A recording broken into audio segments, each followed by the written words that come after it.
So hi everyone, my name is Suzanne Campbell and welcome to this discussion today on farm safety. Farm Safety Week is coming up and obviously Flowgas are very invested in farm safety. They supply hot water systems to many farmers and it's a very big core part of their brand. And today we have two really good speakers on this issue. We have Alma from Agrikids and Stephanie Berkeley from Wellies, the organisation in the UK which has worked so hard to spread the message of farm safety. So first of all, I'm going to ask both the ladies to introduce what their organisations are about, and then we'll follow on with some questions that reach more to Farmgate, if you like, and bring those issues into people's lives. So first of all, Alma, we might talk to you. How did you form Agrikids and what was the impetus to do it? And tell us a bit about how it started. Well, Agrikids, its ethos has been that we engage, we educate, and we empower our children to become our ambassadors for farm safety. The eureka moment for it came way back in 2014, when in the August of that particular year, the deaths of two children had a major impact on me because my own son was 2. I live on a farm in County Meath, and I'm from a farming background. And I realised in that very moment that there was nothing to say that this would not happen to me or my family or those closest to me. I mean, there was nothing that we were doing on our own farms that was any different and anyway safer. So I remember being incredibly upset for the families involved. The children were only 3 and 5 years old. And I remember thinking, well, do you know what? I could react and be upset, or I could go down the proactive route. And I resolved in that moment that I was going to start creating the topic and the conversation of farm safety in my own home and allow my son to know that he was growing up, yes, in a wonderful and rewarding environment, but one that had to be respected. So when I went to look for different resources that would educate me on the topic, I saw that we had a problem. And I saw that the issue of farm safety was just being directed towards farmers, when in fact, the whole family and the whole community is actually impacted in the aftermath of a farming accident. So I decided that I needed to create resources that were relevant for families, for children. And I realized also that children were both home and in classrooms. And that's where the storybook started, which then led on to various workshops and events in libraries and in schools.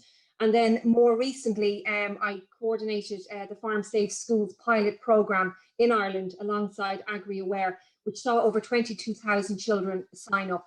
So, you know, over the last number of years and months within Agrikids, over 45,000 children have been reached through workshops and events.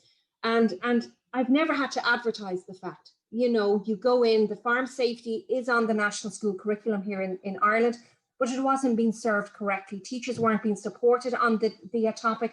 And now we're getting into a situation where they are, and they're very passionate about the topic.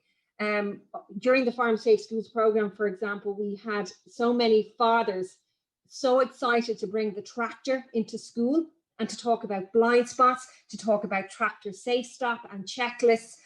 And that's where the magic is starting to happen. That's where the message is going from the classroom and into the communities, and everybody is getting involved in the topic. And as I always say to the children, it's important that we create farms that are no longer amongst the most dangerous places to work, but we create a farm and a farm life that's amongst the safest places to be. And that farm safety is taken from a place of not just awareness, but into actual instinct. Like you said, there's really attractive idea to bring the tractor in, to bring the equipment in. Is there a practical element to it, or what way is the module taught? So I broke it down the whole program into 3 modules. So we start off looking at the farmer, which included a lot of farmer well-being and welfare, and farm and field. And then we move into animals. And then the 3rd module, probably the most important, is tractors, machinery and vehicles. 83% of children who've died in the last 10 years on Irish farms is because of tractors and machinery. So it was really important for me that the children were being exposed to this kind of layer by layer. And within the actual modules, they have key topics that they must cover, and then they are accredited as a Farm Safe Schools on completion of those modules. So in terms of practical, it became quite difficult within COVID for the children to go out and visit a farmyard. So it was wonderful to see the speakers coming into the classrooms. There was engineers, there was gardeners, there was farmers, there was vets, a wealth of people coming in to help support and discuss the modules of everything from zoonosis all the way through to gardening and the use of manure to grow and produce vegetables. And I even know that in Donegal, they actually use the local donkey sanctuary to assist the children. We're talking about animal welfare and animal well-being. So it really went beyond the core message of safety. It opened itself up to everything around welfare and well-being, and really positioning farming in a very strong and positive basis. Absolutely. Sounds so brilliant. We'll come back to some of the things you raised there. Stephanie, Yellow Wellies, tell us how that started. It's become such a huge organization and such a positive force in farm safety. It's fascinating. How did it begin? Suzanne, I'm delighted that you think that it's a huge organization because there's only 3 of us. Well, your reach is large. It is, and it takes it, as Alma said, Donegal people take it that wee bit further, and obviously being from Donegal myself, most of my friends were farmers or fishermen, equally dangerous occupations. So I know people who've lost members of their family. I moved to England 6 years ago with my family, and they were just starting out the charity. And it's the Farm Safety Foundation, and Yellow Wellies is basically our nickname, but we don't care, we're not precious. So essentially they were looking for somebody to run it. It was set up by an insurance company, NFU Mutual, as an independent charity. So they wanted somebody completely new to come in and run it. So that was me. I love a challenge. So basically we were set up to get that next generation. So we were going for the young farmers who were making their journey into agriculture. Because in the UK, as in Ireland, it has the poorest safety record of any occupation. It only accounts for 1% of the working population in England, Wales, and Scotland, but it actually accounts for 20%, which is 1 in 5 of all deaths in the workplace. You know, so this is something that, and it is older farmers that are having these accidents. So what we wanted to do was we wanted to create something that would basically educate and inspire the next generation of farmers to come in and drive those good behaviours into the industry. It was to show what good looks like, to show that it's a positive, industry to be involved in, and that it can be safe, because many, if not all, of the accidents that happen in farms across the UK are actually avoidable. So one of our things that we do is we have an education campaign. Same as Alma, you know, we go out and we go into land-based colleges at universities to everybody that's studying agriculture, and we deliver introduction to farm safety training, but we use things like virtual reality to do it. So we make it we're trying to make safety a bit sexy, you know, so that they don't see it as something that's a bit boring and roll your eyes at. That's something they can get excited about. It's something that's relevant to them. We ask people to think about who would fill their boots so that they realize they're not invincible. And we introduce them to people who've had accidents and that can tell them, you know, really what it is, the right thing to do and why it is, you know, and what can happen to them if they don't. But also we have campaigns, and obviously Farm Safety Week is one of the campaigns that we started. And my opinion is the more the merrier. So what I did was, this was not going to be something that was owned by the Farm Safety Foundation. It's owned by the industry, because the issue is owned by the industry. So what we did was we made friends. We made friends with people in England, the farmers' unions. We brought in the young farmers. We brought in Macron and Ferma. We went, well, why do we have this in just the UK? It's got to be UK and Ireland, because it's a shared problem. So that's why we work very closely with people like Alma and people like the IFA and the HS and people like that for the last, 7 years. You know, to create 1 week in the year. I mean, Alma does it every day. I do it every day. Flowgas have it as part of their community and part of their values. But actually, the industry don't think about this every day.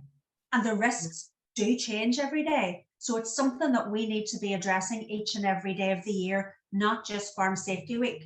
But this one Farm Safety Week is us all working as 5 countries over 5 days with one clear message, and that is to speak up and to rethink risk. Mm-hmm. Do you think that awareness is improving? I mean, I might go back to you, Alma. Using children as agents of change has really worked well in issues like climate and sustainability, and even recycling. Going back 10 or 15 years, children learned those messages in school and tended to bring them home and transmit them and have a discourse about them at home back to their parents. And they're really good communicators of change. Do you find that that's passing through to the parents in that way? Absolutely. I mean, we actually call it pester power. And I think it was actually started in the retail sector, where, you used to have sweets left at the checkout because children would pester for that final purchase. But it actually works in a behavioral sense too, where children equipped with knowledge and awareness on quite a serious topic love nothing more than to actually share that. And, what I have uncovered over the last while is where older farmers are the most at-risk category. The second is children, but the children are now influencing grandparents to change their ways. They're influencing their parents to change ways. I remember always one young girl in particular, we were talking about the dangers of an uncovered PTO guard. And she looked at me, and she was about 11, and she went, "My daddy doesn't have that on his tractor." And I said, "Doesn't have what, pet?" And he goes, the cover. And I said, "Right." I said, "Well, what are we going to do about that?" And she goes, "Well, his birthday is coming up. I'm going to buy him one." And that in itself goes to show you that they recognize the danger, but they recognize the solution. And, so many of these accidents are preventable. And I think that's what breaks my heart the most, is that they could be prevented just by taking on board the messages that I send to the children every single day. So yes, I mean, one of my favorite projects that emerged from the Farm Safe Schools was a little boy in first class. So he's about 7, but he wrote and illustrated an entire book on tractor safety with his grandfather. Wow. We are, getting generations to work together on this particular topic, and we're not forcing it. We're not, putting down pressures and rules and regulations. We're letting it happen organically, naturally, and in a really open and positive way. That's super. I know, Stephanie, you've written a little book of mental health. It's something you're very passionate about as well.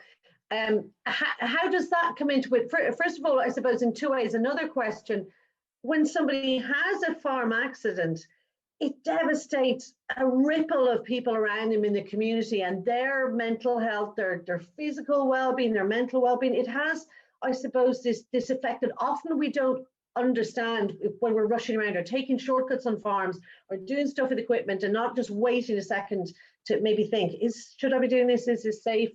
Is that message something you're trying to bring out there as well? That just waiting and thinking might save so many people pain in the long run.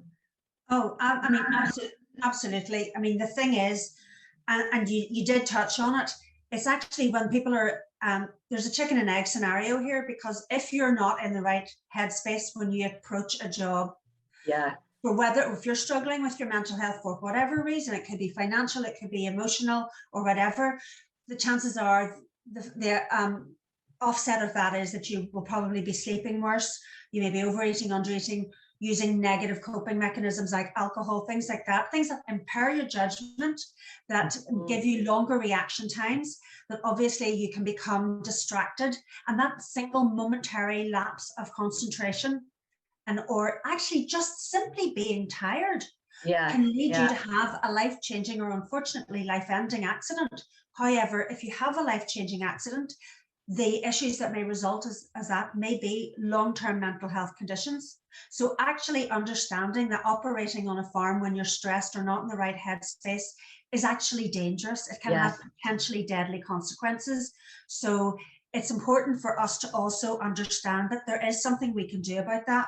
We can actually look out for each other. We can, I mean, as an industry, it's what we do. We help each other. We're the first person, if something goes wrong, to land on somebody's doorstep to see how you can help, but also understanding that a lot of people are actually reluctant to get involved if they think it is something to do with their mental well-being, but actually talking to them and starting to ask questions about their mental health or whether or not they're feeling suicidal is not going to put the idea into their head. But actually, it might be that one thing that gives them a sense of relevance and a sense of being noticed, and people actually noticing that distress. So I think the book that I wrote, the little book of Minding Your Head, was written specifically for a farming audience. People that don't have a lot of time, that may have left school at 16 years of age, that don't want to read a huge amount of big, long words and technical and, medical information, but they kind of want to know what depression is, what does it look like, what does it sound like, how do you deal with stress actually? And as Alma said, not preaching, you're not preaching at these people, because farmers know what they're doing. They are amazing people. They are the most selfless people in the world. They're so good at looking after their livestock and their land and their machinery. They're just not very good at looking after themselves. Yeah. And it's really interesting that you marry those two things, because that even sounds so familiar to me or anybody, that when you're stressed or you're time poor or you have to make decisions. You're probably not driving your car as well. You're not obviously driving machinery or looking around your yard. You're racing to reverse out of the place. All those things are very married together. Do you find, if someone was watching this and saying, God, I recognize a little bit of that on my farm or with my husband or with myself farming, what's the first thing they should do, Stephanie? Do you know what? The first thing to do, with anybody like that, and we've had this before, that people have actually been playing a podcast in the background, and somebody in the room has said, you know what, that's me. Actually understanding that help is out there. We are so lucky in the industry to have organizations and rural support groups and people like Embrace and, fantastic organizations like Pay at a House and people like that who are so supportive of the industry. It's just speaking to one person. But actually, if you're on the other side of that as well, we ask people, are they okay every day? How you doing, Suzanne? Are you okay? How many times do we ever wait for that answer? Yeah. So if you actually ask somebody a question like that and they don't give you an answer, ask them again. And wait for them. Or even just don't feel bad, because you'll feel worse about not saying something to somebody. Because if you've recognized something, you go, do you know what? You haven't been yourself for a while, or I haven't spoken to you for ages. How's it going? It's thinking about that. And those little conversation starters are there, and they're available in the book, which you can either get on our website, yellowwellies.org, or but just by Googling the little book of Minding Your Head. And I know Flowgas are looking to get involved in that as well. So yeah, it's out there for as many people as want to know about it, but it's about educating yourself what those signs and symptoms are of somebody that might be struggling right now. And particularly, I think during the pandemic, there's been a lot of advice and very good advice of just checking in with people. If you haven't heard from a friend or a neighbor, just go, hi, was thinking about you, are you doing okay? Things are opening up. You planning on going anywhere soon? Any nice plans? Or just ask them to see, do you get a response, and are they beginning to disengage from society and friendship and maybe go into a darker place, or are they, are they willing to come back and kind of engage again? Because that's an added pressure mentally, isn't it, Stephanie, the past few months and year. And then, do you know what the thing is? COVID's affected every single one of us. Let's not get that, let's not be wrong about that. But farming has a unique set of stressors that other people don't face. Yes. They're at the mercy of the weather, which is horrific today. Where they're at the mercy of, financial implications of taking on debt in order to continue or expand. They're also, market fluctuations. That's out of their control. They're under time pressure. They've got international trade disputes to deal with, that other people just don't have. So you can see why somebody actually, it might be affecting a lot of people, and why a lot of farmers are actually struggling with their issues. That alone, as well as TB testing and all of the elements that go with everyday farming, can add that pressure to something that can also be just a difficult issue, that they're working long hours. It's not 9 to 5, Monday to Friday. 15-hour days are pretty much normal in farming, so these are the things that we need to be aware of, and actually farmers need to be aware of themselves, and actually ask for help as well. They can reach out to other people, but also not be afraid to ask for help, you know, because the help is there. Yes, and just say to someone, I'm not feeling great at the moment, you know, kind of have a chat with you, or do you want to go for coffee or a walk, something like that. Even just that, just to get it off your chest, particularly as some farmers will be farming alone, you know. Last question, just back to you, Alma. Are we better at engaging with this stuff now? I know through schools and through, you know, really inventive programs to empower children like that Agrikids is doing. Is it a wider conversation in society? You know, are we getting to grips with it a little bit more? Because we still see farm deaths being quite high. We do, and I think, I mean, that comes down to the fact with a lot of what Stephanie was saying, there's such a growth with regards to stress, frustration, and anxiety within the sector, alongside bigger scale machinery, greater time pressure, cost of living.